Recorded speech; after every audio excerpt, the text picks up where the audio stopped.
No,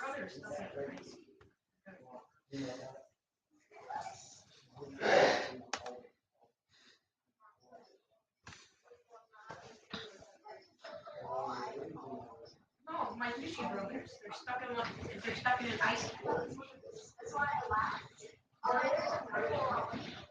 No, I'm gonna go VR fish. Wait, big normal fish, VR fish, or pirate fish? Which one? VR fishing?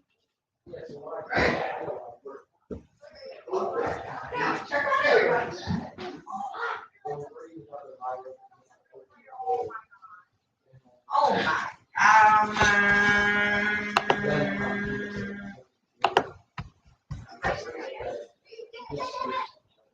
That good dog water, Nick.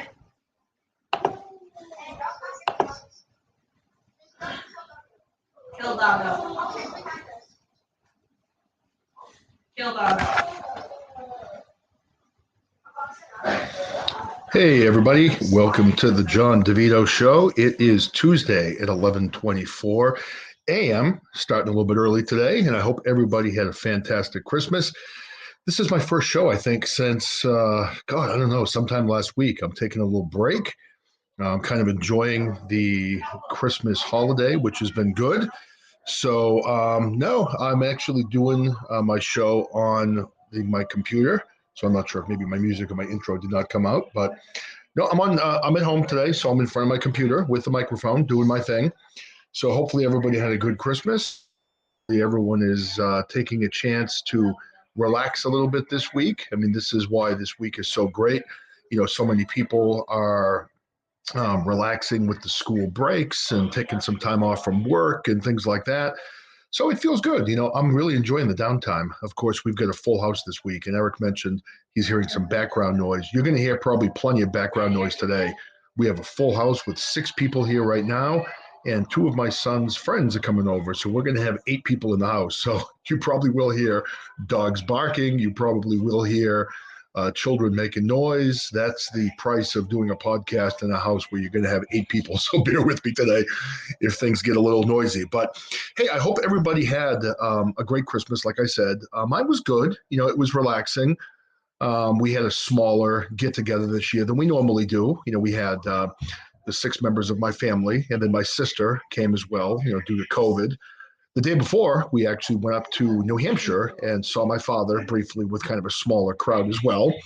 And that was good also. So we had, 2 good days. And this week, it's kind of nice where, I'm home relaxing with the kids. My wife actually has some time off this week, and she doesn't normally get a lot of time off. So we're hoping that she gets a chance to relax a little bit this week and just kind of chill out and enjoy some downtime, like the rest of us are enjoying right now, because she's going to be starting a new job pretty quickly within a couple of weeks. So she's kind of looking forward to that new start. And there go my dogs. My son's friends are here. So you're going to hear Molly and Brady barking like crazy in the background, which is, hey, part of the deal when you listen to the John DeVito Show. So, what's going on in our life right now? I mean, I'll tell you, one of the things, I know Eric saw this on my Instagram page, is that we have, our chickens. We have 9 chickens. We got 3 more. So we have 12 total now. And I think in the last few days, our chickens have laid probably, 15 to 20 eggs. They're laying eggs like crazy, which is amazing. So, our chickens are finally laying eggs. We're having scrambled eggs all the time with our chickens' eggs. And, for me, I had never had natural eggs, directly from a chicken before. And honestly, they're better. I mean, they're good. They taste sweet, and they're really amazing. Hey, Jonathan, welcome to the show. Sure, Robert, you can call in, and Eric, you can call in. Anybody can call in. We're kind of having a live show today. Call-ins. We're going to stay away from politics today. We're going to take it and just talk about, some laid-back things and talk about the break and all that stuff. And it was funny. I was listening to the Old Man Show earlier today, and he had a great show. He was talking about, that song, Old Acquaintance, that people sing on New Year's Eve. And for the life of me, I've heard that song, who knows, thousands of times over the course of my life. And I still, to this day, have no idea what that song actually means. The song, to old acquaintance be forgot, or whatever it is. People sing this on New Year's Eve. I have no idea what that song means. And I don't know if anybody really does. And it was kind of funny because Dina Joe was actually reading off a lot of the words to that song. And to me, it's been this song that's been around forever, and it has this, widespread meaning on New Year's Eve. And I really have no idea what it means. It just makes no sense to me whatsoever. Hey, what's up, Wolf's Talk? And everybody that's coming in, thank you for joining my show.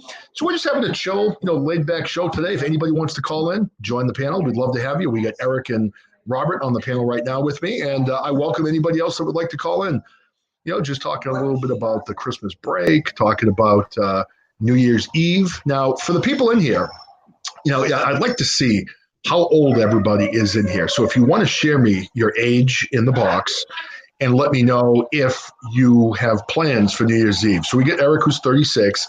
I'm an old man. I'm 52. And as Eric mentioned on the Old Man Show, my birthday is coming up next week, so I'm going to be 53. So Cummings is culture, man. You guys are babies.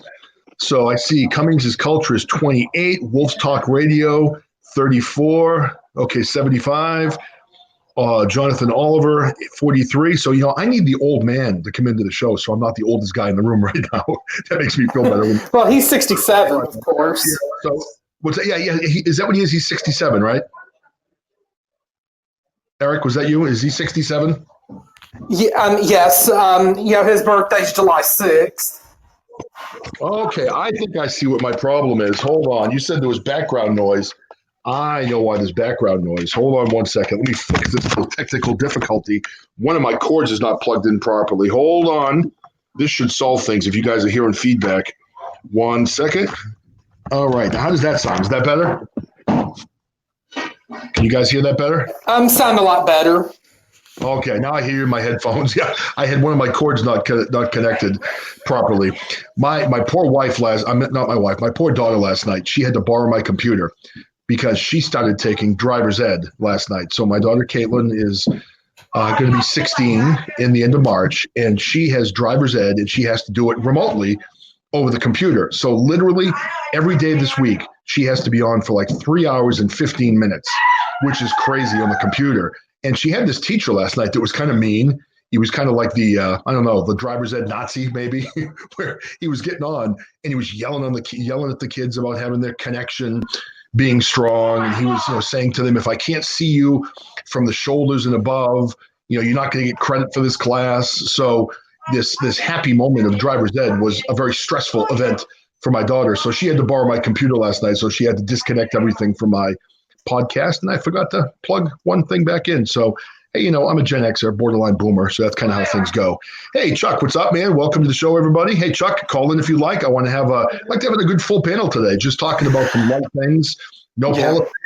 So, how was your Christmas, Eric? And now, one of the questions I want to talk about, when I asked everyone's age, what's everyone's plans for New Year's? Is anyone going out with COVID? Yeah. Or if not, what are you doing for New Year's Eve?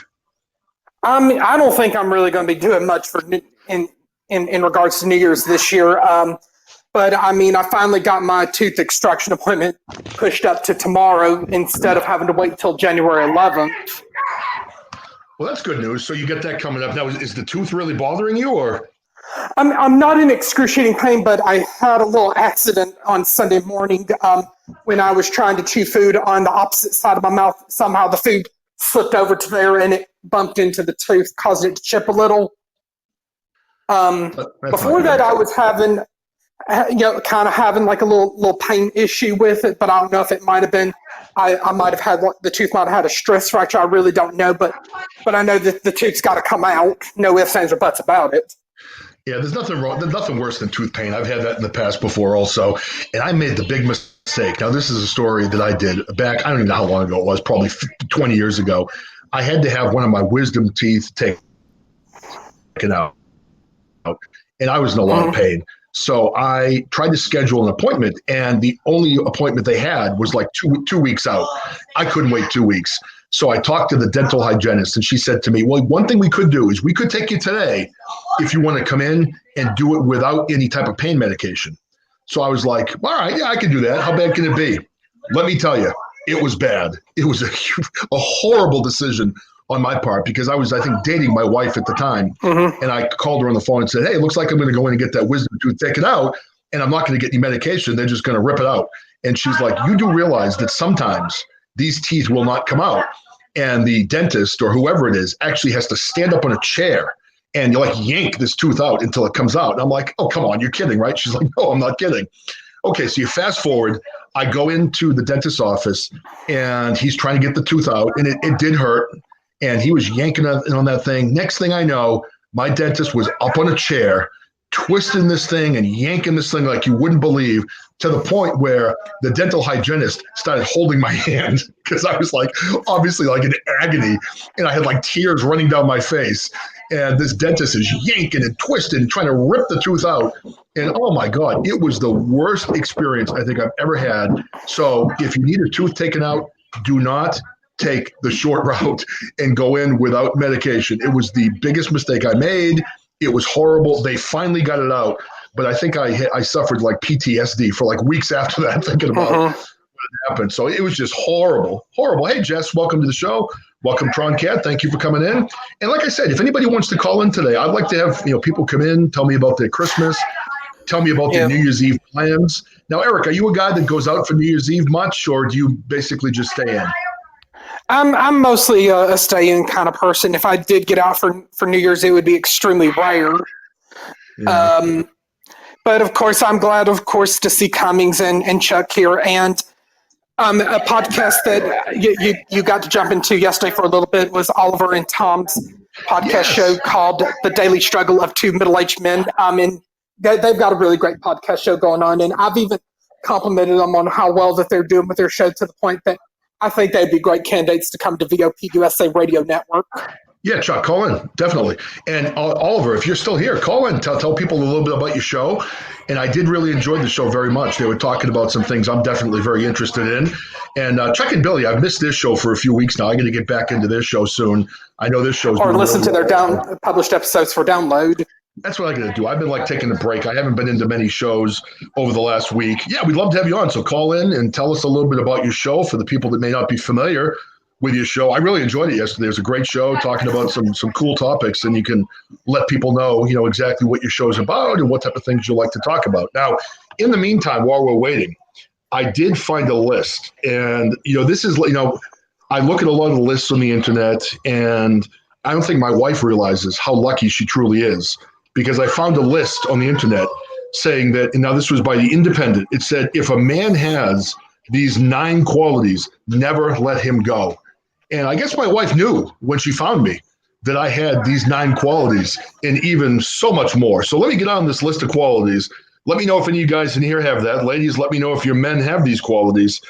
And we'll see if maybe we have some worthwhile men in this podcast. So number 1 on the list of worthwhile qualities in a man that you don't want to let him go is he needs to be smart. I mean, that's obviously a no-brainer. When my wife met me, she realized I was brilliant, and she learned things from me every day, and she still does even today. Now she's in the kitchen, and I'm trying to aggravate her. I see her shaking her head a little bit, so I'm kind of getting at her a little bit. So it's important for Cummings' culture said he's not smart, so there goes that list. Now I disagree. I think you're smart. Okay, so it says, well, some of us are naturally brainier than others. A new study from the Hannikin School of Economics in Finland suggests the smarter the man, the less likely he is to be unfaithful. According to the research, more intelligent men are more likely to get married and stay married. So there you go. If you marry a smart man, then he's less likely to cheat, less likely to stray, because obviously he's smart enough to realize that he was lucky to find a woman that actually chose him and doesn't want to lose that woman. So, that's always a good thing. So let me click Chuck in. And I'm going to go on with my list, and then we're going to go to Chuck a little bit and Robert and everything. All right, so that's number 1. You're going to be smart. All right, number 2, here we go again. He makes you laugh. All right, so if you have a funny man, that's another thing that helps kind of loosen things up, keeps you laughing. So far, I'll tell you, 2 for 2. My wife is pretty lucky. I'm smart, and I make her laugh. Let's see. Oh, what do you mean 1 for 1? I heard that from the kitchen. My peanut gallery in there kind of talking to me right now. Hey, if you guys are in here, please give me a follow, share my live show. All right, now here's another one. Okay, number 3. Now, Shirley, you have to admit, even though you're not on my show, he actively supports your career. Okay, my wife, I met her when she was in medical school or about to start medical school, and I took that long journey with her all the way through medical school and residency and rotations, and it was a brutal path for her. And I definitely, tried to support her whenever I could, even though at certain times it was hard. So Man, I'm 3 for 3. I'm doing well. I think I might be the perfect man. We're going to keep looking here. Okay. He makes as much effort with your friends and family as you do with his. I think that's fairly accurate. I don't think that either one of us have made like a huge effort to stay in touch with either of our friends over the last several years because we've got 4 kids and we've been super busy. But I would say as far as trying to make an effort with family, I think I've tried to do a pretty good job there. So I'd say I'm 4 for 4. Oh, all right. This might be a problem. Number 5, I think we've gotten into a gray area here. Uh-oh. He's emotionally intelligent. I don't know. If stereotypes are to be believed, it is women who are always desperate to talk about feelings and never men who fall hard. While this definition isn't true, it's important each person in a relationship has a certain level of emotional intelligence. Studies suggest that women are better at taking the opinions and views of their partner into consideration than men, which is essential for a healthy relationship. All right, that one might be borderline. Okay, I'm not sure if I meet the qualifications of that one. I'm going to give myself a maybe on number 5. Like, sometimes yes, sometimes no. My wife does tell me how she's feeling, and she does tell me her problems, and I do make that guy mistake of trying to tell her what to do to fix it, as opposed to just listening and saying, honey, I understand. But I am working on that. Am I getting better at that? I'm getting better. Okay, so that's good news. So I'm getting better. So I'll say a maybe on number 5. All right, number 6. He respects your opinions and listens to what you have to say. Well, I do respect your opinions. I don't always agree with your opinions, but I do respect them. I have forgiven her for voting for Joe Biden. I'm not going to talk politics today, but she did go to the dark side and vote for Dementia Joe. So I do respect it. I don't agree with it, but it is what it is. So I'll say check on number 6 also. All right, number 7. He's willing to put the work in. A study from the University of Texas found that the most successful relationships weren't down to compatibility, but rather making the relationship work. I would say so. I would say I'm good at that. So I'm willing to make things work. And I think, I'm not sure if I'm committed to wanting the relationship to work or I'm just too lazy to find somebody else. So I think that's part of the problem where my wife and I are both in this relationship and we've been in it for so long now. I mean, if we break up, you kind of have to go dating. And I haven't dated in a long time. I'm not ready for Tinder. I'm not ready for all these different platforms of how dating works now. So I think even if we have major disagreements, we have to come together and come to a resolution, or we're going to have to go out there and search for another mate. And who the hell wants to do that? So I'll give myself a check on number 7 also. Of course, I'm an easy grader. All right, we're going to be getting to Chuck in a second. Let me finish off my last 2 prostitutes work. Yeah, dude, I don't know. Chuck brought up prostitutes work. I'm not a guy that embraces the whole prostitute thing. I'm kind of like a germaphobe. I travel for work. And when I travel for work, I absolutely hate staying in a hotel. Hotel beds creep me out. I think of like all the people that have slept in those hotel beds. And I don't think there's any way I could pay for some random woman that just slept with like 10 people that day. I couldn't do it. There's no way. I'm too much of a germaphobe. I can't go that way. But free STDs, no Happy Meal included. Yeah. So, hey, Debbie, welcome to the show. So anyway, all right. So going back to the 9 things that make the perfect man for any woman. All right. Number 8. Now, I think I've got this one too. He celebrates your achievements. I'm very proud of my wife. And she just got named her interim CMO, which is her chief medical officer position of her current job. She's taken a new job. So I'm her biggest fan. I always proudly celebrate my wife's achievements. They don't threaten me. So, yeah, I would say I hit the base there. So I'm telling you, Cheryl DiVito, you may have hit the jackpot with me. I'm just saying, I'm hitting these lists like crazy, killing these things. And let's see, number 9, he shares your values. Let's see. Yeah, right, Jess, there's no way. I mean, I've seen Tinder and I don't get it. I mean, is Tinder really used as like a dating thing, or is it something that's just primarily for hooking up? So you see a hot girl, you turn a certain way, and is that what it is? So Cummings' culture says just banging. So you use Tinder for just hooking up with women or men and just going at it. Man, the world's changed since I've been in the dating arena. That is crazy. So we're getting Oliver calling in. Let me finish my list, and I'm going to go to some of the people I have patiently waiting. Hey, Mr. A, welcome to the show. Number 9, he shares your values. We definitely have very similar values, which I think would be one of them that we would never use Tinder. Tinder scares the hell out of me. I don't know. But I remember back when I originally started dating before I met my wife, I did try the internet a couple of times, and I remember meeting some like crazy women. And before I get to them, I'll tell you this quick story. I remember meeting this one woman I met on a dating site, and she came to my house, if I remember correctly, and literally we did not get along at all. Within the first 5 minutes, we were arguing, we were fighting, we did not like each other, we didn't agree on anything. We just did not hit it off at all. So I remember, we got to a point of being there for like a couple hours. And at that point, I'm like, all right, why don't we call this one quits? Obviously, we're not, kind of hitting things off, and we don't really agree on too much. She looks at me and she goes, really? We're not going to go out again? And I remember looking back at her and I'm just going, really? You're disappointed? I'm like, we have fought for like 2 hours. We agree on nothing. We don't share any of the same values, and you want a second date? I'm like, you know what? I thought it was kind of pretty common knowledge between the two of us that we didn't get along. But man, I can't see how you would want to go out again, because I certainly don't. I remember she was angry at me, and I'm like, wow, I can't believe that she did not see that we did not get along. So, all right, hey, listen, we got Chuck and Billy. Chuck, can you hold on for a little bit? Because I'd like to go to Oliver briefly. Can you hang for a couple seconds, Chuck, and then we'll go to you? Yeah. Okay, absolutely. All right, Mr. Oliver. Hey, I was on your show yesterday. Hey, John, how are you? Hey, doing great. I loved your show yesterday. It was very thanks, interesting. Yeah, I couldn't stay for the whole show, but I did really enjoy what I was hearing for the time I was there. Could you tell people a little bit about your show, and hopefully we can get you some more listeners coming in? Sure, yeah. Tom and I are two middle-aged guys in Pennsylvania. We've been friends for a long time. We both owned comic book stores in the late 90s, early 2000s, which is sort of how we became friends. And really, it's just our musings. We talk everything from entertainment and pop culture to politics. You missed the last, and I know you're not doing politics today, but the last 10 minutes of our show had a big blow up yesterday.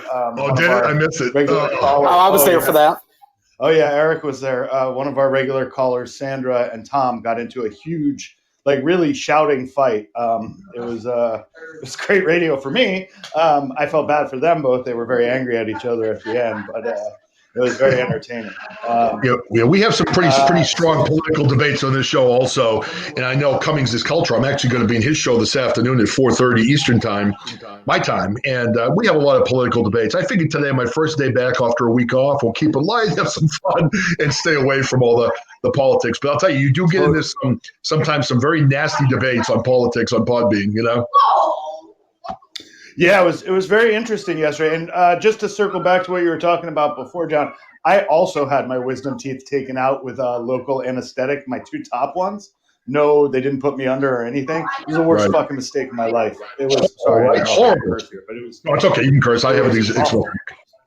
No, same thing. I did it. Okay. It was the stupidest decision I've ever made. Do not, for the people out there listening, do not make the mistake. Because again, I wanted to get in and get the tooth out afterwards. I believe it. It's horrible. I mean, literally, you don't know me. I'm an ex, college football player. I'm 6'4", whatever I am, big bald guy. And I was literally had tears running down my face where the woman was holding my hands. And I'm like, this is awful. Jesus. And she's like, I'm sorry, honey. She's like rubbing my hand. It was terrible. It was terrible. I believe it. I also am a 6 foot tall guy who's been in jail, lived a tough life.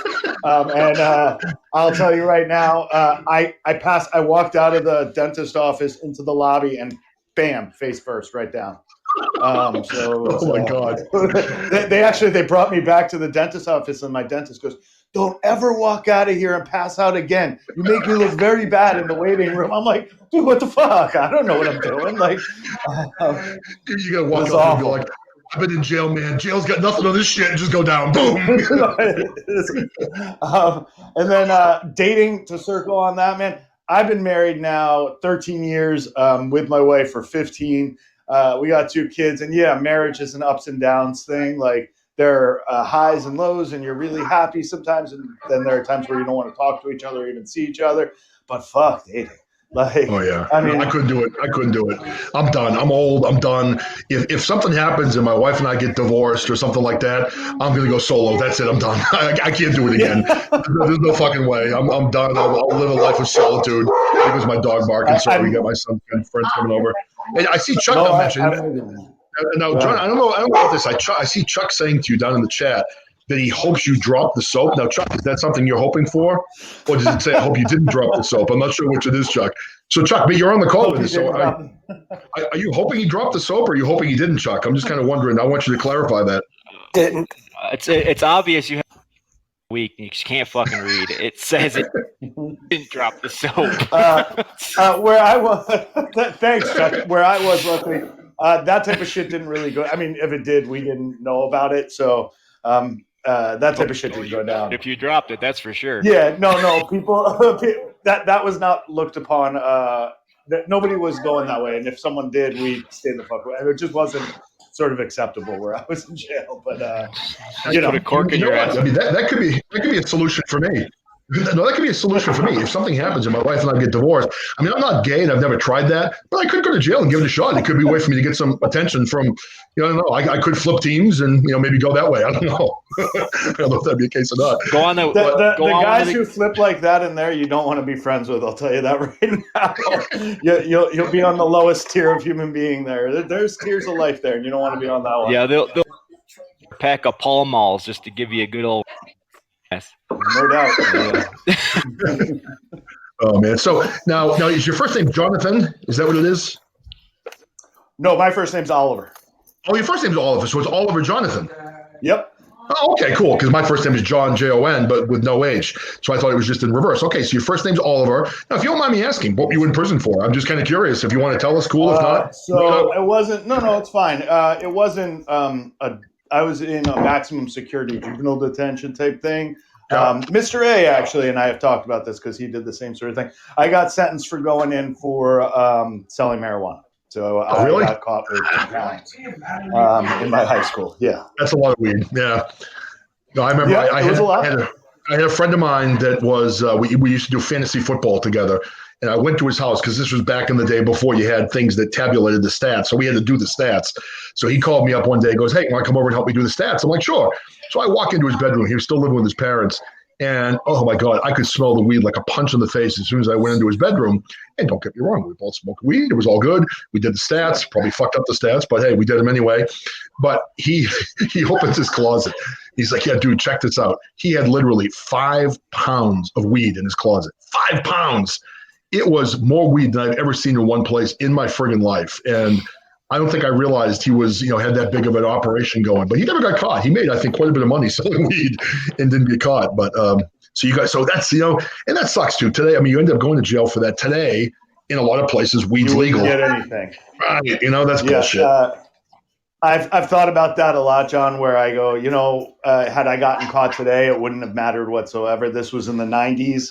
During the 3 strikes you're out and the drug-free school zone days, I was on public school property on a drug-free school zone, and they made an example of me. I was only supposed to go for 18 months, but I escaped 3 times. And did you really? Yeah, I did. I ended up being there for 2 years, 4 months. Nice. Now, I'd like to hear more about that. So I've never talked to a person that's escaped from prison before. So I've seen like the Shawshank Redemption, and obviously for Andy Dufresne, it was quite the process of getting out of the maximum security prison. Now, what was it like for you getting out of more of like a minimum security prison? Did they just leave a door open and you went out, or did you have to plan this shit? So the first time, yes. I was one of there were not a ton of white guys there. And so the first time I literally just walked out at 7:00 in the morning through the gates. I just walked out and then I walked down the road and I hitchhiked and I got a ride. I got a ride into a town called Prineville, Oregon. And I made it to the payphone, made a collect call to my girlfriend at the time to send me money, which she was going to do. As I'm walking away from the payphone, one of the 5 cops in town saw me, pulled up, could tell instantly I was wearing, the clothes of the place.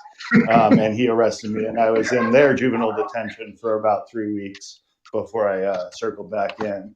The second time, I ended up finding there were these fences around. I got underneath one of the fences, and I made it to Portland, and I was gone for about 2 weeks. And then I got caught by the cops and got sent back to them. And the third time, they would, as you got higher up in their program, you could go off with, the campus with other people, and I was allowed to go off to a town called Bend, Oregon, and I just bolted. And I had like maybe 24 hours. I had one night. None of it was worth it. I was 16 to 18 when I did this stuff. If I could turn back time, I wouldn't do any of it. But Hey, I got to tell you, for me, maybe it wasn't the right thing to do, but I give you applause. You broke out of prison 3 times. That's fucking incredible. I mean, that's amazing. So, I mean, at least you have a good story to tell to people.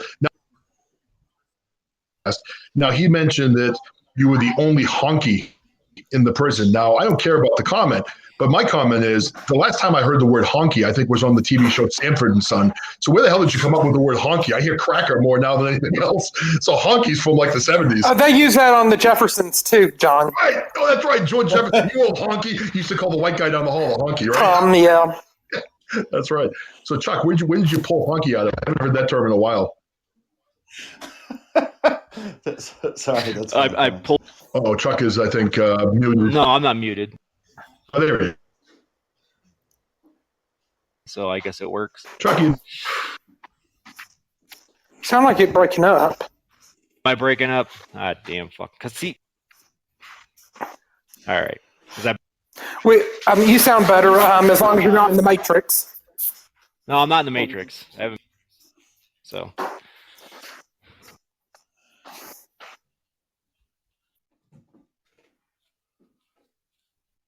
Uh-oh. Everybody still there, or are we all lost? I think John had to mute because of the dogs.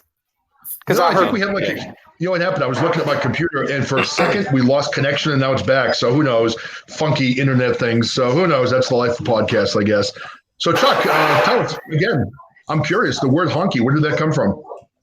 Told you, it came out of my ass. I mean, I'm old. I mean, come on, Sanford and Son. I used to watch.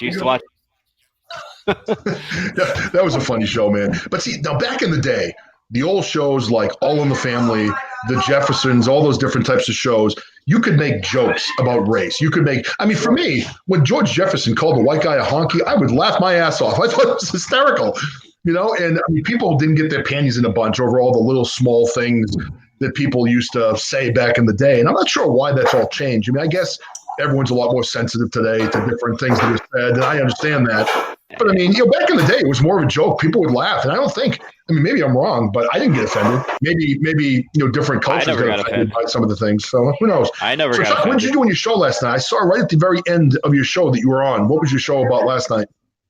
We named some superheroes like our own. We had Cat and her sidekick Cherry with like that, and we had their super villain, and he used to hit her with the car, and they're hitting our hymen really hard. Say shit like that. That's funny. Yeah, I mean, unfortunately, you're breaking up a little bit, whatever your signal is. So we're getting like every third word or whatever. But now, when are you going to be on again? Are you on again tonight, or is it Thursday? What night are you on again? Yeah, I think we're having connection troubles with Chuck. So, hey, looks like Cummings' culture re-entered. Cummings, did you get booted out? It seems like people are getting booted out. Maybe these are some Podbean issues today. You got booted. Hey, Cummings, if you want to call into the show, man. I'm looking forward to being on his show today at 4:30 Eastern time. Yeah. Robert, I just got done sending an invite to our friend Jimmy, of the Speakeasy podcast, formerly the Den of the Unknown. Oh, yeah, right. I know we hadn't seen and heard from him in forever. Yeah, I know. It seems like people drop in and out or whatever. Now, did you see? I'm going to be interviewing Frankie D finally on Thursday. I set that up with Frankie. I saw that. Hopefully, in January, we're going to try to book bands, and we're also going to try to book Ralph and Cracks, and hopefully get Ace on. Now, is band back on the air? I haven't seen him doing shows at all. I don't know yet if he's going to be planning new shows in January or not, but I imagine you'll probably DM him either on Instagram or Twitter, to see when he's available to come on. Yeah, I did write him a couple of times, and he did say he was interested, but then, he goes back. I don't hear from him a couple of weeks, then I hear from him again. So maybe he's taking a break from Podbean. You know how that is. We all take those breaks. Or he might have had something come up that was unavoidable, but I think with Cracks, you'll definitely reach out to her on Instagram and, to see what day she would be available to come on. Yeah, it'd be good to have her on. Now I see Mr. A asked the question to Oliver. When's your next show, Oliver? So I think we're going to do one tonight and on Wednesday, both around 4:30. Wednesday, though, we have a guest, Destiny. She's she runs a BDSM, is that right? Dungeon in Philadelphia. Oh, nice. Oh, wow. What time is that show? I might be in on that one. What time is that? That's Wednesday at 4:30. Nice. And she also, and it would be great if you'd come on, John. She is a very liberal person who writes for The Atlantic. And she's going to come on and also discuss with Tom, who's a very conservative guy, his comments yesterday. And they're going to sort of get into a little debate, which should make for some great radio. And we'd certainly be happy to have you call in if you want. But that'll be the I'll next try to be there for that. Thanks, Eric. Yeah, we'll be on tonight. Let me ask you a question, Don. You were talking about the Jeffersons and how TV shows back in those days weren't so PC. Do you think Gen X is the last culture of not being so PC like that? We're the culture of like, fuck it, we don't need. Everybody doesn't need a trophy.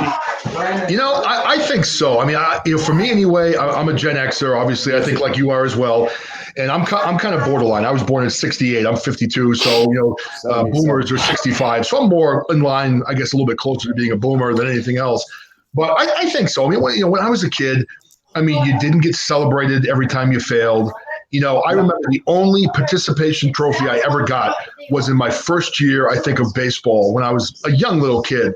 And I got one participation trophy, and that was it for my life. Now, I've talked about this a lot. I think this is kind of funny. Now, I was a somewhat accomplished athlete. I played 3 sports in high school. Hey, Jamie. I played football on scholarship at a Division I college. I did a lot of things sports-wise. But my son, who's 11 years old, has more trophies than I do. And again, he's a good little athlete, don't get me wrong. But I mean, he's won maybe a championship or 2, but he must have 25 trophies up in his room. It's like every time he wakes up and farts, he gets a trophy. And he's not fucking D1 though, Jesus Christ. I mean, there's a big difference. 11 and D1 there's a long way to go. I mean, that's the thing. But for me, I do think and again, I think the millennial generation gets shit on more than it needs to. I work with a lot of millennials. I did my last 2 jobs. Like the last job I had was kind of cool. It was a company that the whole company was remote. There was no brick and mortar building. Everyone worked out of their house, customer service, HR, everybody. And we had a lot of brilliant millennials who were very good at what they did. And in addition, I found that they, instead of having that boomer mentality of, working 90 hours a week, they got the work done in a much smaller amount of time, and they were a lot better at getting tasks done in a reasonable amount of time without feeling like they had to be, in the office like from 7 o'clock in the morning till 9 o'clock at night every day. So I think the millennials do some things really well, but I do think that definitely for whatever reason, it's become the generation, the millennial generation and those after, that everyone is so offended by everything you say, and it's this PC culture. And I get it that, you don't want to have things like racism in society, and those things have always been a really bad thing on all of us. But I mean, we have to be able to, I think, have humor in things. And I don't know, but I do agree. I think that the younger generations are different. And who knows, maybe I'm the old bastard that doesn't understand. And I think Captain, whoever you are there. Captain Jimmy, a.k.a. The Den. All right.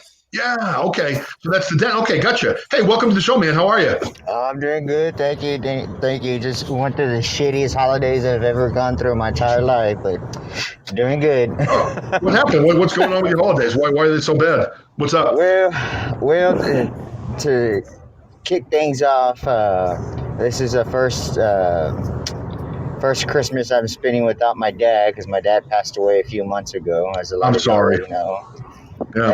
And also to top it off, my brother and his fiance, they live with me, and unfortunately my brother and his fiance both got COVID, so we didn't have Christmas. Wow. Oh man, So I'm sorry to hear that. Yeah, I mean, I'll tell you, losing a parent. How old are you, Jimmy? How old are you? I'm in my 30s, my early 30s. I'll just say that. Okay. It scares me sometimes to say how old I am. Yeah, no, that's right. I just wanted a general idea. No, I know. I mean, for me, I lost my mother 13 years ago, and then my mother-in-law died 7 years ago. And the holidays, once you lose a parent, it's so hard. Life is so different. But the one thing I can tell you is a little bit of support from me to you. You know, you never forget about your parent, but it does become easier with time. It does become easier, though. I mean, once you're, years out, it doesn't hurt. See you later, Oliver. You can look forward to that. Yeah. Oh, thank you for coming in, Oliver. I appreciate you coming to the show. And make sure you all check out his show. And I'm looking forward to that show coming up in a couple of days with that woman from with the chamber. I may have some questions, non-political for her. What type of things What's happen. the show about? He's going to have some woman on that runs one of those, what is it, BDSM? She's like a correspondent for and contributor to the Atlantic, based out of Philadelphia. If you click on Oliver's icon, click on profile, and be sure to give him a follow, and you'll get a notice when he goes live. I hope I go in there for that because I really want to because as much as I've railed against the Atlantic, I'd just like to go in there and get her really riled up. I was thinking the same thing. You're one of those people. You're one of those people. You have to start your shit. More power to you, Cummings. Dude, what did Eric say? More power to you, Cummings. Oh yeah, I'm gonna ask her if she's gonna spank me because I've been a bad boy because I've destroyed the Atlantic. My God, that is the fakest news network there's ever been. Tell her about the whip, man. Tell her to get that whip out. Yeah, it's called the Atlantic. Well, whip is good. This is how stupid the Atlantic is. It's called the Atlantic, but the freaking thing's in Philadelphia. Oh, what the hell? You would have thought that had been based in New York City. New York City. Please. Yeah. What? They call yourself the Atlantic and you're Philly. Come on now. Now, see, I'm kind of excited, but before we get into the politics on that show, we need to hear about some of the shit that goes on in that dungeon. I want to hear about it. I want to know what the hell's going on in there. And I guess I'm kind of a sheltered old married guy, but I want to hear, are people getting chained up, or people, they have like those little balls stuck in their mouth, those gags and things like that. So I want to hear about this shit. John, I had a friend one time. He was dating this girl and he had no idea. He went into the bedroom and like they were getting ready. She's like, "Let me go change into something more comfortable," the typical old bull crap. He goes into the bedroom and she's like tied down to the bed and she's got stuff everywhere. And I was like, "What did you do?" He was like, "I didn't know what to do." And I said, "Well, what happened?" He goes, "I fucking ran, dude." He was like, "I didn't know if she was going to say rape me or something." Holy shit.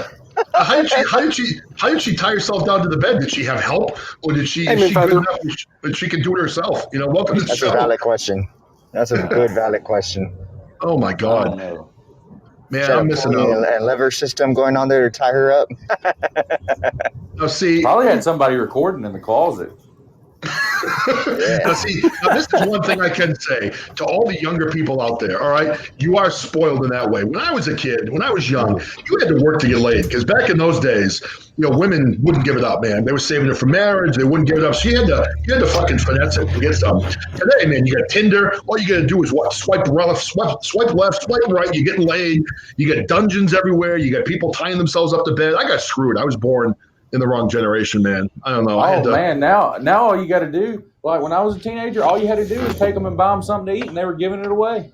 Oh, it must be nice. I know, right? Nowadays a girl keeps asking me about my credentials, how's my credit, what kind of job I have, what kind of house I have, what kind of car. I'm like, damn girl, what are you doing? You can't be giving that shit away like you're buying a car and shit. I'm like, damn, I just want to get some. I'm not buying a house or a car. Fuck. Hey Chuck, go ahead. You said you wanted to know if we can hear you. Go ahead and talk again. We'll see if we can hear you. Do I sound better or no? Chuck, you there, brother?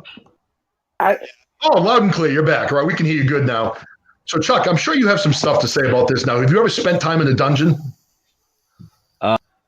When my friends put me. I'm just kidding. Friends? No. Uh-oh. I don't know if I want to know the story. I've never spent time. Never in my life. I haven't either, thank you. Wolf down in the comments says, my wife is into that type of things, but I had to show it to her, LOL. Nice. Well, it's funny. I ended up watching, I think it was with my wife, we ended up watching 50 Shades of Grey. And, you know, my wife, it was funny. She found a way to put like a positive spin on it where it was just like, you know, he's just a guy that cares about her. And, you know, his goal is to please her or whatever else. And then at the end of the movie, he's like spanking the shit out of her with a paddle. And I remember looking at her going, do you still feel that way? And she's like, all right, maybe I wouldn't be into that. But, you know, she tried to put like a positive spin on 50 Shades of Grey. And I don't know, man. It's just, fucked up stuff as far as I'm concerned. But who, you know, what do I know? I'm an old bastard. I went to high school in the 80s. You know, we didn't talk about dungeons. We didn't have girls that were just throwing it at you. You basically had to beg for it, and then you still didn't get it. So I missed out, man. I should have been born like 20 years later. I don't know. I may have never have gotten married though, so that would have been the one thing. But do you think that's why it seems like with the younger generation, it seems like a lot of people don't get married as much as they used to? Do you think it's because everyone's giving shit away that they don't have to get married anymore to get it? No. No? No. What do you think? The reason people aren't getting married anymore is because they've seen what happened to their parents, and they're like, I don't want any part of that. That's a good point. Now, did your parents have a good relationship? Because mine did not. Mine fought all the time. The problem we get is a lot of feedback from somebody there.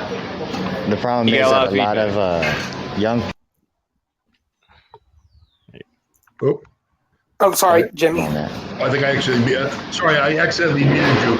Go ahead again. No, I was saying like a lot of young people these days have a misconception of marriage. They think marriage is just a piece of paper, and it's by far more than just a piece of paper. It is.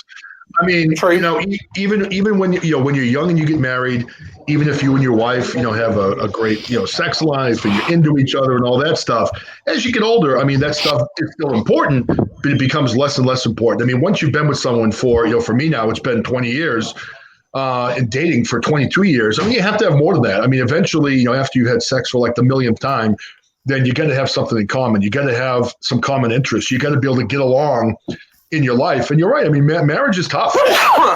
Oh, God bless you. Was that Excuse Eric? me. That was me. I should have muted, but oh well. That's all right.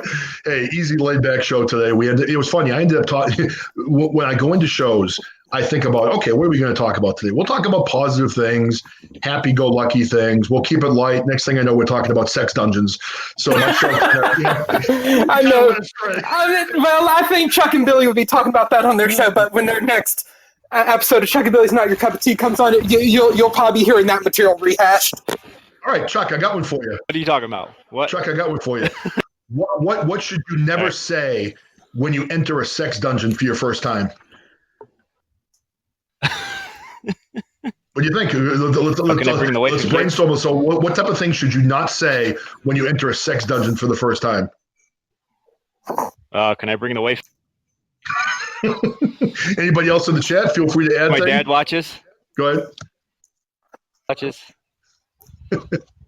Oh my God, I can't even imagine. So, yeah. Now, I guess the people that run these dungeons probably make a lot of money. I imagine also probably some pretty good coin in that. But I don't know. It's not for me. Not for me.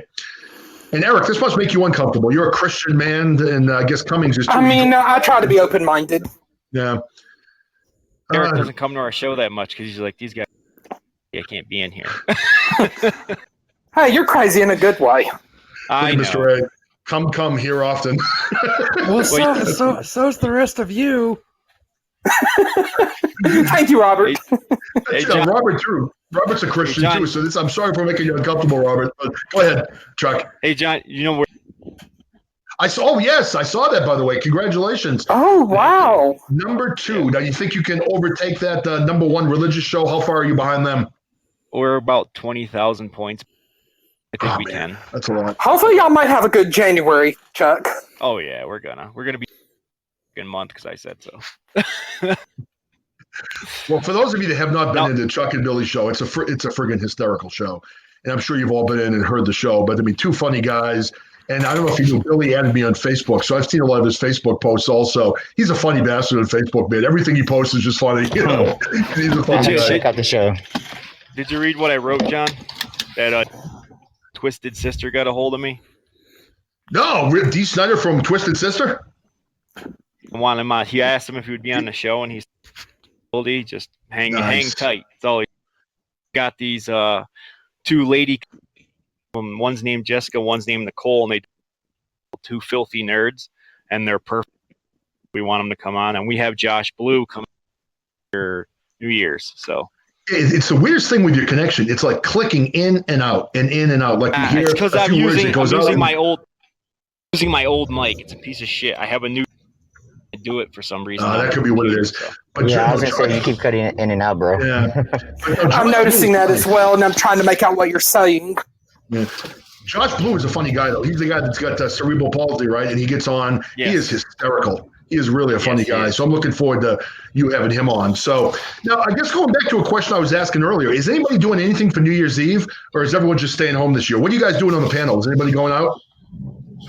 I'm gonna be heading out of town. Probably go to my sister's just to get away from the shit going on over here, and just to get some snow. It's supposed to snow, so I'm like, hell yeah! That's the first time I'm gonna see snow on New Year's Eve. So I'm excited about that. Mr. A, I like that. Mr. A says he has a buddy that has a bar in his garage. That's pretty sweet. So you can just still kind of socially distance and hang out and drink and have a good time. That's cool. That's cool. I think for my family, we're going to probably chill out. There was some talk of, we live about maybe 7 miles from, a relatively small ski mountain in Massachusetts, but it's still pretty good size for a family.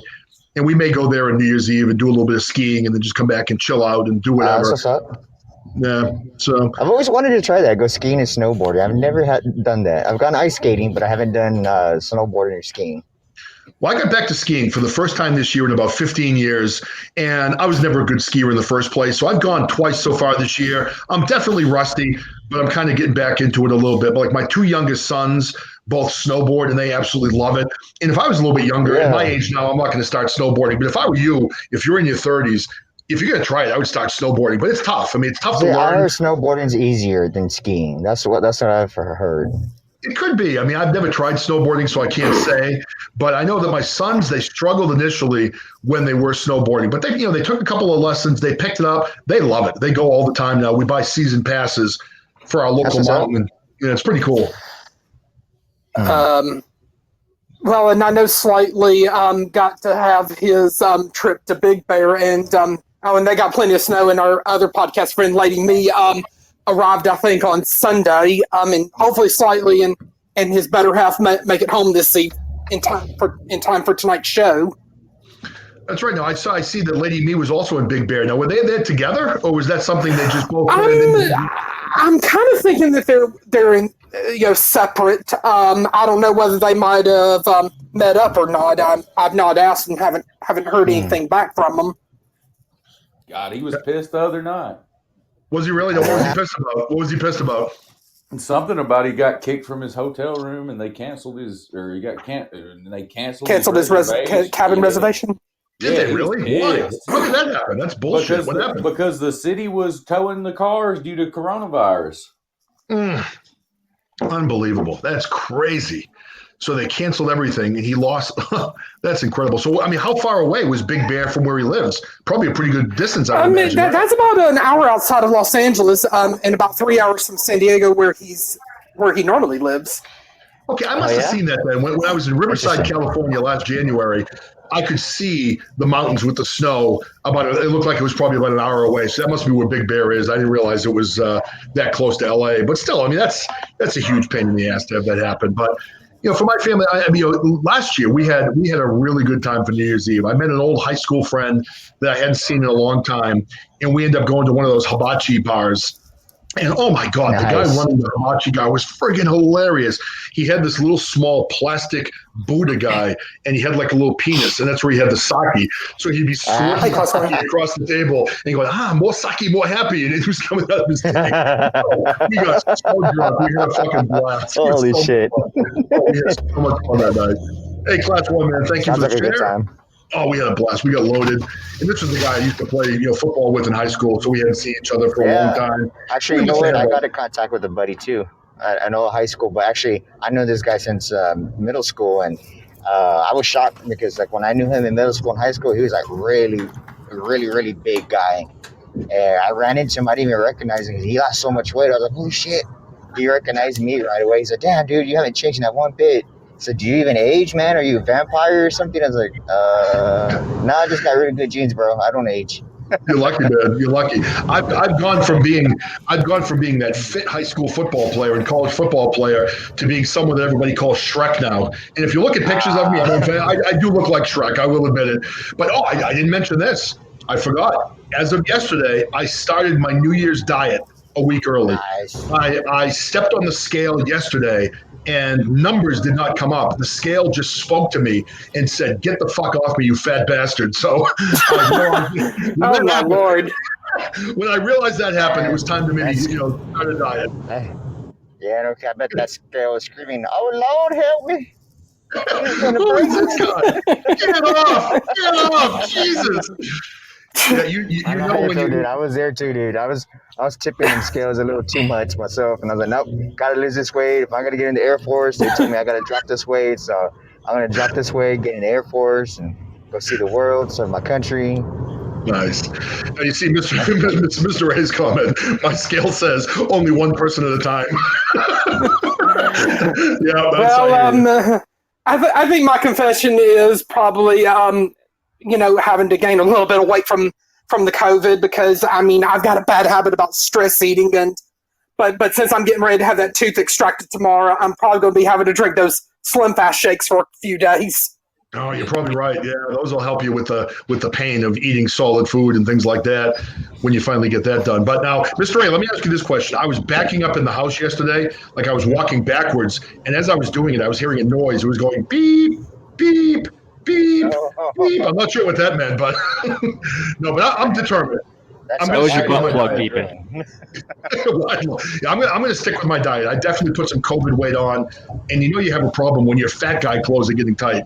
So when that happens, you need to go on the diet. So here I am. But I actually started. We built in my basement. We built like a little mini gym. So it's kind of funny. I don't know if you've seen all the people, and I don't mean to offend anybody if you bought one, but I see all these people posting their new Peloton bikes. Those things are fucking like $2,500, and then you got to pay like a $50 monthly fee just to ride a bike in your house. So I went on to Facebook Marketplace. I bought like a bench press. I bought another bench. I bought like a bike, a treadmill, a rowing machine, a television, weights, and all this stuff for my basement for less than the money of like one Peloton. So I did go down on Sunday, and I did chest, and I did like triceps and shoulders a little bit. I'm going to go back down again after the show, do biceps, triceps again, and shoulder and back. But I'll tell you, my chest today is fucking screaming, and I went light. I did lightweight, so obviously not light enough because I'm old and fat. So I needed to go lighter. That's good, because you're getting rid of those man boobies, dude. Because it's getting scary. Once your tits become bigger than your wife's, you got to lose some weight. I was gonna say, John, if you want to look. I can use my wife's bras now, which are good. I put those on, and it gives me the support I need, which is important, You gotta keep on. You're gonna make your wife jealous, man. That happened to me. Oh, you better watch out. That's true. Yeah. I was gonna be all set. You lose as much weight as possible. Yeah, I know. It's. I remember what was that show? Bras Off. It was one of those podcasts that was on a while ago here. Oh, Low Love, yeah, but I think she does her shows mostly on other platforms now, like Low Love Unfiltered, similar to Ace's Unapologetically Unfiltered. Yeah, she did a good show. Oh, and she's also expecting too, and we definitely have to congratulate her on the new arrival sometime in the new year. Wow. Yeah. I've seen it on Instagram. That's an exciting time in everyone's life when you have your first child. Now, I don't know how many other fathers are in here right now where they actually went in and watched birth happening. But I'll tell you, man, I am so fucking glad I never have to go through that again. It was a beautiful moment seeing my child born, but being in there and seeing what your wife goes through when giving birth. Now, keep in mind, I never even got anywhere near the lower part of her body. I stayed up on her head. I didn't need to see my child coming out. I wanted to see it afterwards. It was on the table crying, and I don't need to see the exit plan of the baby. But I remember, with my first child, my wife had a C-section because she was having trouble, and I made the biggest mistake you could ever make as a father. So if there's anyone out there that's going to have children, if your wife has a C-section, I'm down by her head. They had the curtain up so you couldn't see what was going on. And I remember the baby was out. It was over on the table, and I was still traumatized. So I was like cowering down by her head with my head. And she said, John, you can go over and take a look at the baby now. It's out. And I said, oh, I can? Because I was young and stupid and terrified. So I said, oh, okay. So I stood up. And when I stood up, I accidentally looked over the curtain. Honest to God, dude, her insides were out. It was like Silence of the Lambs, like all over the table. I remember I went back down to her head and I said, fuck. I looked over the curtain and she said, oh, why did you do that? I'm like, I didn't think of it. I just looked and everything was there. So I got past that and finally went over and saw my baby, which was a great moment. Now with our second child, I was in when she was born and she went the normal way, the way they're supposed to exit the body. And I remember she was big for a child and it was a messy birth. So it was like a crime scene in the room after it was all said and done. So I saw the baby. She was beautiful. And I remember I went home because we had, my other kid there. So my father-in-law decides, I'm going to go back and see the baby. And I said, okay, but listen, just so you know, it was pretty messy in the room. He's like, John, I've got 3 kids. I've seen it all. Nothing will bother me. And I'm like, okay, just wanted to let you know. This was my first time with a normal birth. It was pretty messy. So he goes, he comes back home. He walks in. His face was white as a ghost. He was like, holy shit, there was a lot of blood in that room. I'm like, I fucking told you. I tried to warn you. It was messy. But I remember during that birth, I'm standing there next to my wife. And the things are going on. I felt pretty good. I'm giving her support. She's in the middle of shit. All of a sudden, the doctor stops and looks at me and says, you feeling okay?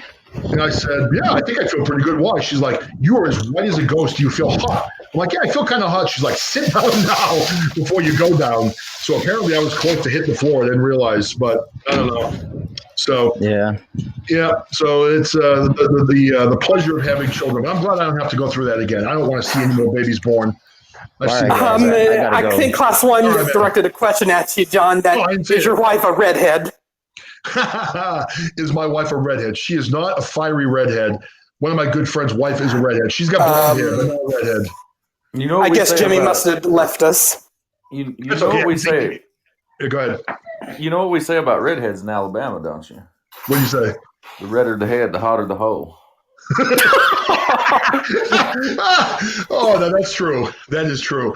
Now, Cummings is culture. I have been on your TikTok page, and now that you made that comment, I've got to mention, I think my favorite video that you have on your TikTok page is the first one you made, where you said your wife keeps asking you for a watch. And you keep looking back at her and say, well, what's the problem? You have a clock on the fucking stove. That is the funniest damn TikTok. I've watched that like 10 times. I laugh every time I see it. Well, we were talking about weight earlier. Yeah. I used to work at the landfill because you couldn't find a job around here because there was nothing under Obama. Right. And a lot of those videos that I post, some of those are like 7 years old, some of them. Yeah, right. But when I worked at the landfill, you were talking about weight. There was a woman that was so big they had to bring her down to the landfill and put her on the scales that we ran across to weigh in every day because a normal scale would not pick her weight up. That's crazy. So how big was she? I think she was 905 pounds the last time they weighed her. Holy shit. Poor thing. That's terrible. I feel bad. When someone's got that much of a weight problem, you got to feel terrible for them. That's brutal. That's going to be more than just eating. It's going to be some type of medical issue also when they get that big, No, man, it was fun for us. And I hate to say this, but we did. We would take, we would know what time of the month she was coming in to weigh. And we would all start taking bets. And we had like a board that they would hide, like a dry erase board. And we would all guess her weight for the month. And whoever got the closest won the pool. Oh my God! So she would come in one. Now, why would she come in once a month? Was she trying to lose weight or what? Yeah. Wow. Yeah, she had the gastric bypass surgery, and when she had it, she was doing great, man. This girl got down to like 200 pounds. Holy crap! Looked phenomenal. And then she went back in to do the skin surgery, the skin grafts, because you have so much loose skin after you lose that amount of weight. And she had the skin grafts, and dude, let me tell you, after she got everything done, like I was sitting there thinking, why in the world would you do that to yourself? Because now, dude, she's married to a doctor, and she was one of the best looking women in town once she had that once she had all that weight off her and she had all of her stuff fixed where her face, would didn't look like, what's the Quasimodo. Yeah, the hunchback. But she was a very pretty woman when she had all that done. And I was sitting there thinking, why would you do that to yourself? Yeah, the guy I mentioned a little while ago, the guy that I went to New Year's Eve with last year, my friend Bob, he was a high school football player with me. I was when I graduated high school, I think I was like 6'4", 240. When he was in high school, he was 6'5", 300 pounds, and that's going back to the 1980s. So we were a big football team back in the day in Massachusetts. And he now is obviously still the same height, but when I saw him last year, I think he's probably close to like 500 pounds now. And he, he's a big man now. But he did go in for gastric bypass surgery. So I haven't seen him since he had it done because of COVID. And he was saying that it was a really nasty surgery, but I know he's lost quite a bit of weight already. So I'm kind of happy for him that he's kind of getting his life back in order, because when I saw him, we saw him, I think it was twice last year. We saw him over the summer up in New Hampshire at a lake. And I remember he got down on one knee and couldn't get back up. He needed help getting up and really had gotten, out of hand with his weight. But I mean, it's pretty amazing that we can do those gastric bypass surgeries now and help people that have these excessive weight problems. But it seems like it's a really nasty surgery. Did she have any issues after having that surgery? Did you know about that, or did it go pretty well for her? I don't know. I really don't. But I just know like 2 years later when I seen her out, and I actually seen her at Walmart 2 years later, I was like, oh my God. My wife goes, hey, that's that same girl that had that gastric bypass. And I was like, that's no way that's her. That's amazing. Wow. So, hey, listen now, I'm going to be on your show, I think, today at 4:30. Are we still on for today? Oh, yeah, absolutely. All right, what are we talking about today? Let's give people a little taste of that. What are we talking about? Well, we can talk about whatever you want to talk about. But see, look, you brought up something earlier that I really want to talk about the millennial generation. Because I don't feel that it's the millennial generation. I believe it's the generation after the millennials. The post-millennials, the Gen Zers. So Gen Z, Gen Y, that group, right? Yeah, because my generation. Gen Y is millennial. My generation was like anybody born from 1980 to about 94, you grew up with freaking South Park. Yeah. So how could you be offended about any? Yeah, that's true. I mean, if you heard me talk about it a little bit, I think the millennials have gotten a bit of a raw deal a lot of times, because I found, like I said, the millennials I've worked with and the millennials that I know are very bright people. They're bright people. They're compassionate people. They're good at what they do. And they're a lot more, I guess, conscious of their time in a good way, where, there's no need for me to go to work for 9 hours if I can do it in 2 hours, unlike the boomers would do in their life. They feel like if you're at the office 80 hours a week, then you get a promotion, even if you're doing nothing but reading the newspaper in the office. So I think that the millennials in a lot of ways have gotten kind of an unfair deal. That'd be a good thing to talk about today, because I think you're right on that. Yeah, because that's the way I am. That's the way I am, man. Why would I want to stay somewhere all day when I can legitimately get my work done in like hour and a half, 2 hours? Right. And just get it done and go to the house. Well, that's the way I've been my whole career. I'm a sales guy. I've been in sales my whole career. And I have always, since the year 1990, when I graduated from college, I have always worked out of my home. I've had a home office from day one. There was 1 year where I had to go into an office and do a job. And that was 1 year with a company I had been with for 16 years. They made me the interim vice president of sales for 1 year. And I didn't want the permanent job because I had 4 young kids and I'd have to fly all over the country all the time and I'd never be home. So I didn't want to do that, because for me, being with my children was more important to me. But I remember I had to go into the office for a year, and man, I skipped the whole cubicle phase. I had my own office, but there was a big glass.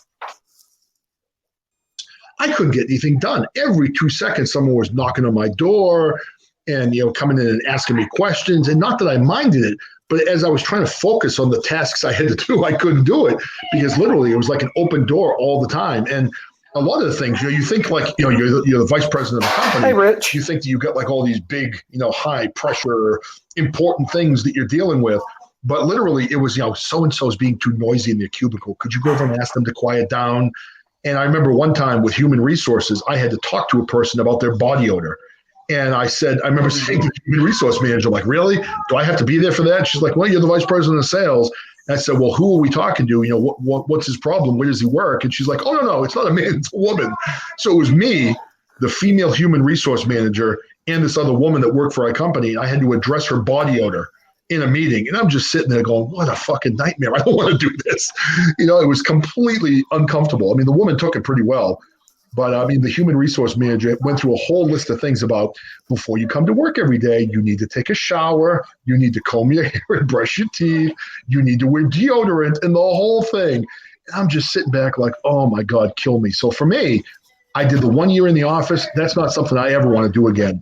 Because when I work out of my home office, I get shit done. I work on my schedule.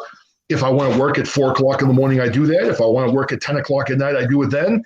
And I get stuff done a lot quicker. So I kind of get where the millennials are coming from, where there's no need to be in the office 10 hours a day if you can just get your work done in the time that you have, So I don't know. So let's see. I see Wolf Talk Radio. I'm a data analyst, software developer. That's a good job. And my current company doesn't allow me to work from home. See, I don't get that. Now, wouldn't you prefer to work from home? I mean, I think, I would think that with your job being a data analyst and software developer, you could get stuff done at home. There's no need for you to really be in the office. I think that's more about control than anything else. But you have to wonder if COVID is going to change that because you have so many people working from home. I think that you're going to see a lot of people not go back to the office once COVID's passed. Now, how about you? Now, what do you do, Cummings, for a job? Listen, man, what we're doing right now is we're just negotiating contracts because they don't want to pay what it's worth. You were talking about last night. Now, they were saying that people that are normally making $30 an hour, they want to pay them $14 an hour. Yeah, that's the thing. That's the deal. Like a lot of these companies have figured out, and this is going to cause a wage drop. This is what people don't understand about this COVID. Like, this is a good thing. Like a lot of your jobs are going to be work from home now because they see that you're more efficient at home. They see that, and it's true that someone who is able to work from home, who's by themselves, if you leave them alone and they've got that attitude that if you just leave me alone, I'll do it. A lot of companies are realizing that these people, when you give them a low stress or a no stress environment, they're knocking their goals, they're knocking their quotas, everything. They're knocking it out of the park. Right. So what's happening is a lot of these companies are wanting to go to that, but they're not wanting to keep the same pay that they were paying when they were actually making somebody come to a location.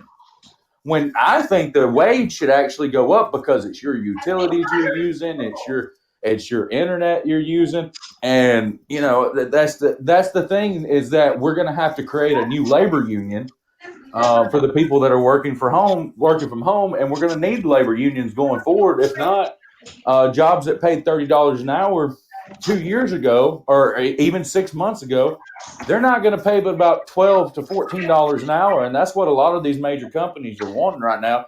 Like the other day, I really don't like talking about where I work, but like the other day, this company's like, hey, we really need some help, and I was like, okay.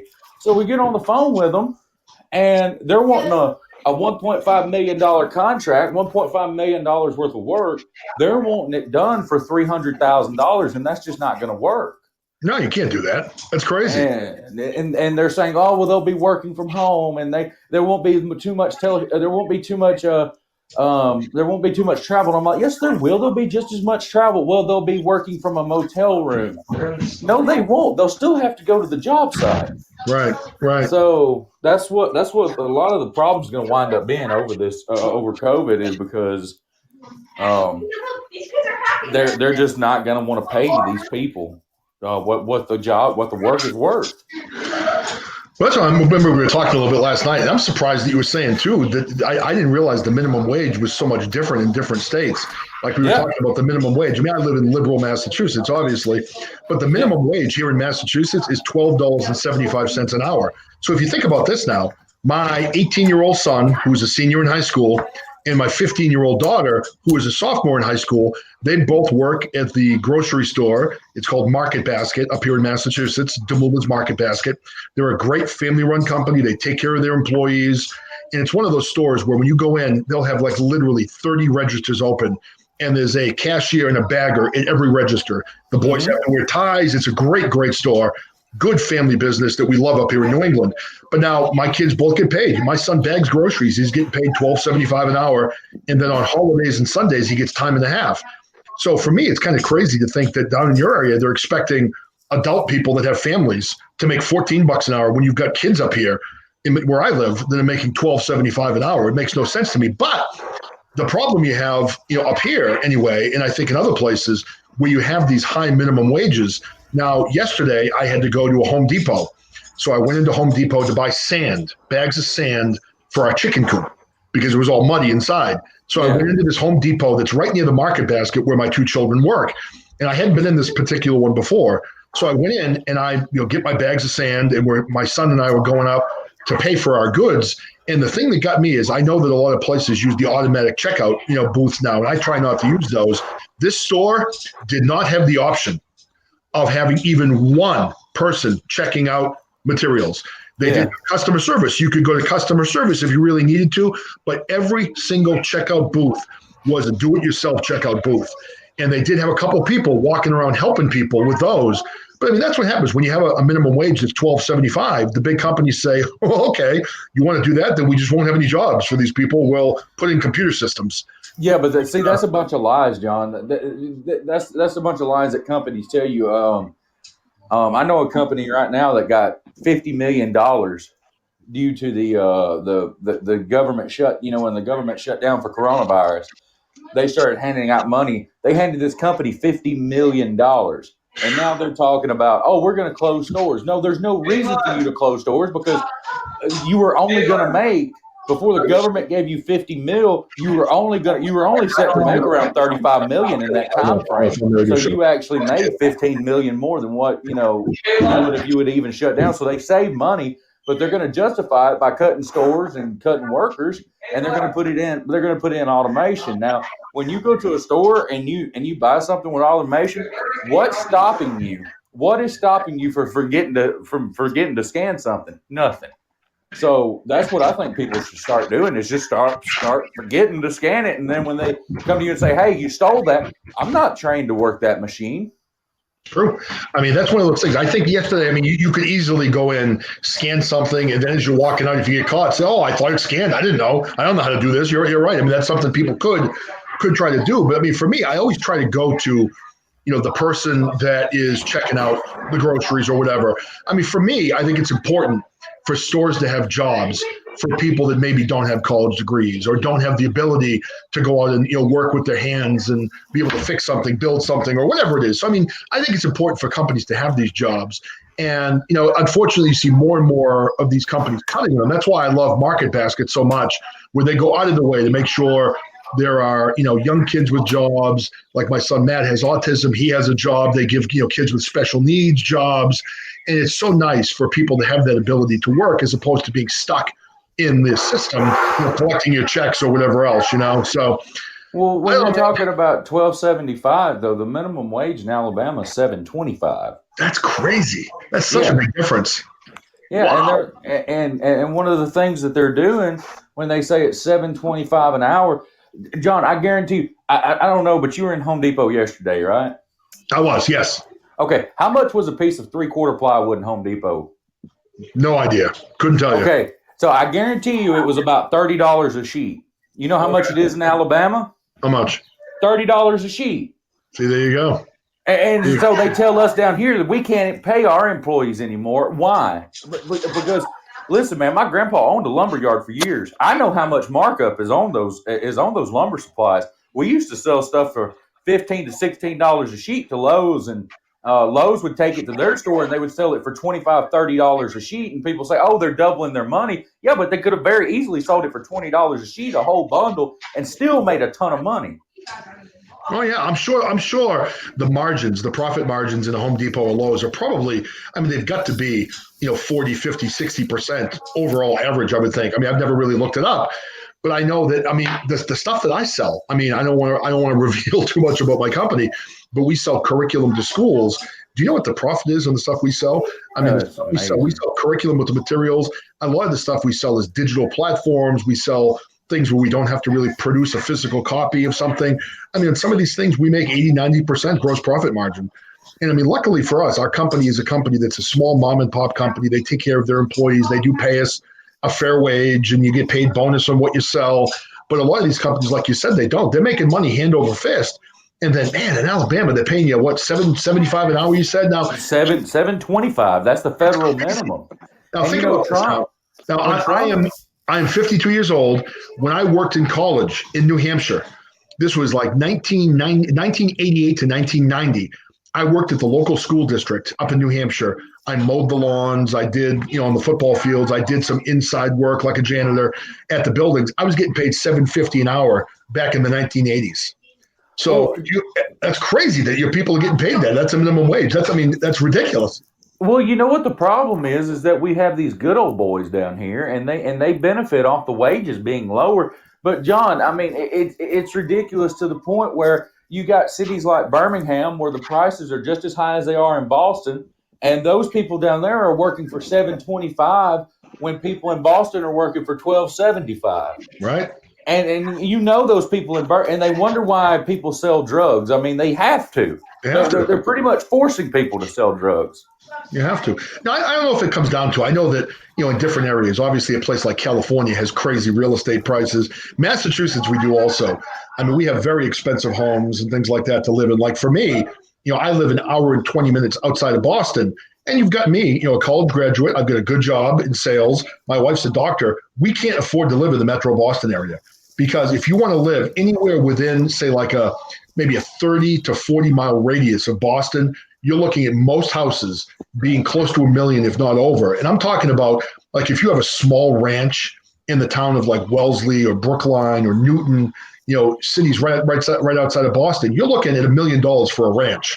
Yeah. So, the houses here are crazy. So we had to move an hour and 20 minutes outside of Boston just so we could afford to live, but we still paid for it. We have a bigger house out here. We've got like a colonial that's pretty good size, 3,000 square feet, but it still costs us $430,000 to be an hour and a half outside of Boston. So I'm not sure what the real estate prices are like, if they're the same or different. No, they're massively different. Here in Alabama, if you gave $430,000, you said. Yeah. If you gave $430,000 for a home, it would be about the same amount. You could go to Boston and pick out a house and come build it in Alabama for $430,000.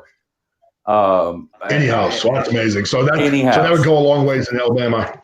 Yeah. And see, like if you have those degrees and like your wife being a doctor, just being honest here, not tooting your horn or anything. Now I don't want to get you too excited. But if you came to Alabama and you and your wife decided, you know what, we want to be millionaires. If you move to Alabama right now and your wife is a doctor, she could move to this hospital down here where I'm at, or the hospital my grandpa was in. They're begging for doctors. And I think they're giving $100,000 sign-on bonuses. Are they really? Yeah. Oh, and interesting. And these doctors around here can make anywhere. There's this one doctor that lived out on this one little road, and it's a pretty fancy subdivision where he lives at, and where he did live, but he died. And man, this guy lived in like it was $1 million home, and like had an elevator in it, and wow. It was ridiculous. If you build $1 million home in Alabama, the guy that does the Yellowwood lumber and all that. Yeah. See, he's the richest guy in Alabama. I didn't know if you know that or not, but he's worth like 900 something. He's pretty much worth $1 billion, and he lives in a house that maybe costs $400,000, but it's $2 million. It's about a $2 million home anywhere else. Wow, that's crazy. So, I'll tell you, how far are you from the beach in Alabama? Oh man, I'm 6 hours from the beach. Oh, so you're a long ways away from the beach. But I'll tell you, I would love to live in the South. I hate cold weather. I am not a cold weather person. I love the summer. I love the warmth. I hope someday we can end up living in the South, whether it's, my wife and I, the typical New England thing to do is you retire and you go to Florida. My father-in-law's in Fort Myers. Man. One of my good friends is living over near Boca Raton, over in that area. So for me, I don't know. I've never been to Alabama though. I got to check it out. Now, how are the beaches in Alabama? Are they nice? Man, let me tell you something. I'll give you a little inside scoop for anybody who's like John's age and you're looking and you're saying, I'm going to retire, but I'm going to move to the beach. Don't move to Florida because the prices are higher. Yeah. Move to this little town. This is where I'm going to retire to one day. And I haven't made a secret about it. But when I retire, I'm moving to a place called Foley, Alabama. Foley. Okay. Yeah, dude, the place is beautiful. It's right outside Gulf Shores. You're like 5 minutes from the beach. It's warm down there. Now, where I live, John, in the northwestern corner of Alabama, when it gets cold, it gets cold. It's not like up in the northern states, it's more of like a dry cold. Down here, man, it's a wet cold. Like everything's like when it gets cold, it's soaking wet cold. And it's all the moisture in the air and the wind blows. Wet colds are common in the southeast. I'm not even familiar with that term because I know in the summer, we have very humid heat in the summer here. And here, when we get cold, like right now, honestly, you guys would laugh at me. It's 32 degrees today right now. And for me, I went out to the dump. I said that when I was on the Old Man Show. I had to get rid of this old couch. It's actually a recycling center in Massachusetts. So I went in shorts. I wear shorts all year round until it gets to be, once we're in the teens and we have like a negative wind chill, that's when I start putting pants on. So today it's 32 degrees. If you were in Massachusetts, I'm walking around in shorts and I'm not the only guy, but it was kind of funny. Yesterday, I had to go to the local ski mountain because my son's boots for his snowboard broke. So we brought them into Wachusett Mountain here in Massachusetts. And man, they gave him free boots. They said they were under warranty. They gave him brand new free boots, which I think were awesome. But the point of the story was I was at the ski mountain in shorts yesterday. So I'm walking through the area where there's all these skiers with their masks on and their winter coats and their scarves and their mittens. And if you see my profile picture on Facebook or Instagram, that's exactly the thing I did. I did that last year and someone snapped a picture of me. But I'm out there in my shorts in the middle of a ski mountain and people are looking at me like I've got three heads. And this one woman walks by me. She just looks at me and she goes, "Shorts?" And I was like, "Yep, all year round." It just kept going. So one of the things down here, my grandpa. A lot of people don't know this either, but my family. I have family that lives in Chicago, and my grandpa, and my uncle, they all moved to Chicago when they were younger because they couldn't find a job. And my grandpa tells me all the time, he was like, "Jeremy, I was walking around in a T-shirt, and he was like, all these people up there in Chicago wrapped up in these big puffy jackets and hats on, and he was like, they were freezing to death, and he was like." I was walking around in a T-shirt. He's like, I went to a store and just bought me a jacket because he was like, I don't want these people to think I'm a nut. Well, it's funny. I did that back in the day when I interviewed for a job in my late 20s. I wanted to work for this company called Nystrom. It was school supplies. They sold maps, globes, geography products, atlases to schools. So I did 2 interviews in person, and then I was flown out to Chicago for a day to do a round of interviews at the company. So the company was based in Chicago. Now I think it was April maybe, where I went out to the last round of interviews. So, this was, again, keep in mind, back in the day before you could look at your iPhone and check the weather everywhere, you could watch the TV or whatever. Some of them keep flipping over. Yeah, so anyway, it's okay. So anyway, I ended up flying out to Chicago. It was like a 75-degree day in Boston. It was a beautiful spring day. I got up, threw my suit on, out the door, went to the airport, hopped on a plane, and flew to Chicago. Of course, I didn't bother to check the weather in Chicago. So I get there, and it started snowing when I landed. It was like 21 degrees, wind chill of 0 degrees. They were getting snow like crazy, just a miserable cold day. So here I am, and everyone was bundled up the same way. So I walk into the office, and I meet the president of this company, this guy, Jim Surza. He was a great guy, heavy-set guy. He ran the company. If you've ever seen the movie Tommy Boy, he kind of remind me of Brian Dennehy, who was like the owner of the brake pad company in the movie Tommy Boy. Just like a great guy. So I walk in the office. He looks at me. First thing he says, he's like, "Jesus Christ, you didn't wear a jacket?" So at that point, I'm just like, I'm not getting this job. I look like the biggest jackass in the company right now. But I ended up getting the job. We ended up going out to lunch. So here I am in my suit. Everyone else is bundled up. Everyone's looking at me. And he told that story for like 7 years while I worked for that company. He goes, "I didn't know about this guy, man. He showed up with no coat on, but I kind of liked him, so we went with him." But that looks so damn stupid. It was funny though. But let's see. I see a couple comments. Class 1 Probe was talking about Oregon being beautiful. I've never been. I would love to go. So I have everything here. Lots of green. The ocean 1 hour away. Lakes 15 minutes away, and it's nice. Now, I don't think you get as much snow in Oregon either, I believe, because we have all that too. In Massachusetts is really a beautiful place to live. I mean, if you think about this, from where I live in the center of Massachusetts, I am an hour and 20 minutes from the ocean. I am about 2 hours from the mountains of New Hampshire, Vermont, and Maine. You have the lakes region up there, and you have beautiful lakes. They're like in the middle of all the mountains. They're just beautiful, beautiful lakes up in that area. I live an hour and 20 minutes from Boston, 3 hours from New York City. So we do have a lot up here that you can do, but the one negative is just the cold. I mean, literally from some years, literally from November through April or May, it's just miserable and cold that entire time. And we've gotten as much as 10 feet of snow in the town I live in. And let me tell you, that's a lot of snow. So I could do without all that. So I see Jess. I live in one of the coldest towns in Colorado. When we get into the 20s and 30s in the winter, everyone would wear shorts. Yeah, exactly. That's what I do. I'm the same thing. I wear shorts all year round, and I look like a nut up here. But, I guess I am a nut. So it is what it is. Oh, I can make a fashion statement in the winter months. I could wear shorts, and I could be wearing my big black leather trench coat, and I could even be wearing sandals in the wintertime. Well, see, I do that too. When I wear my shorts now, I'm not wearing a T-shirt. So I'll wear shorts, but I'll wear a coat. So I have a coat on my upper body, and sometimes I'll even wear a hat, like a winter hat covering my bald head. But I wear shorts still, so it looks ridiculous. I know. My wife. Well, the trench coat I own is about as tall as me. It practically comes almost to my ankles. That's funny. All right, guys, listen, I've been on for about an hour and a half, so I'm going to wrap up this bad boy. And, hey, check me out at 4:30 with Cummings' Culture. And I guess I didn't have the computer plugged in, so that's why we had silence at the beginning of the show. So I'm going to play my out music. But do you want to tell everybody who's coming on, Eric? Let everybody know what's happening? Well, I know Oliver and Tom's podcast, The Daily Struggle of Two Middle-Aged Men, also comes on today and tomorrow. But I think you and Cummings and hopefully Jimmy decide to tune in for that.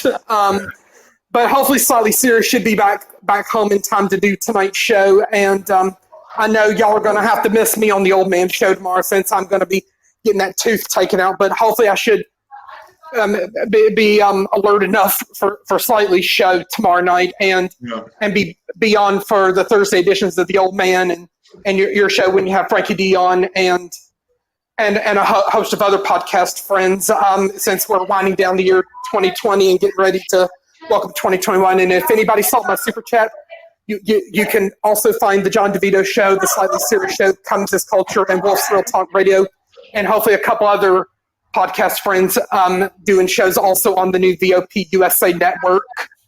And we're always interested in looking for more friends to join us. Yeah. All right, so you got a bunch of good shows coming up. Eric, good luck tomorrow with everything. I hope it goes well. I hope you're not too much pain. I've got a family friend who lives about 20 minutes from me. He's going to carpool me in the morning, but the thing is when I get there, I'll decide if I'm just going to let him put me under the mild sedation. But that's why I'm having the friend carpool me to and from there. And then, but if I don't opt for just the local anesthetic only, but so I know I won't be able to drive for 12 hours after that. I remember too. Whenever I got a tooth pulled, you always have to worry about getting that dry socket afterwards. I've got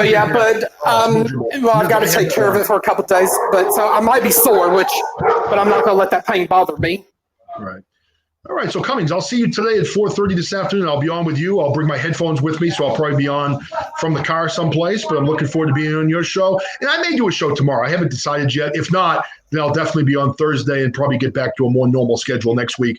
I'm just chilling a little bit this week and hanging out, just relaxing. So, Hey, everybody who came in, thank you very much for joining my show. I greatly appreciate it, and we will see you all soon. Take care now.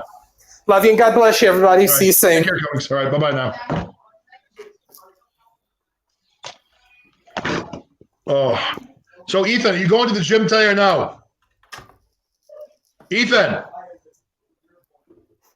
I can still hear you, John, but we'll see you next time. I'm asking my son if he's going to the gym.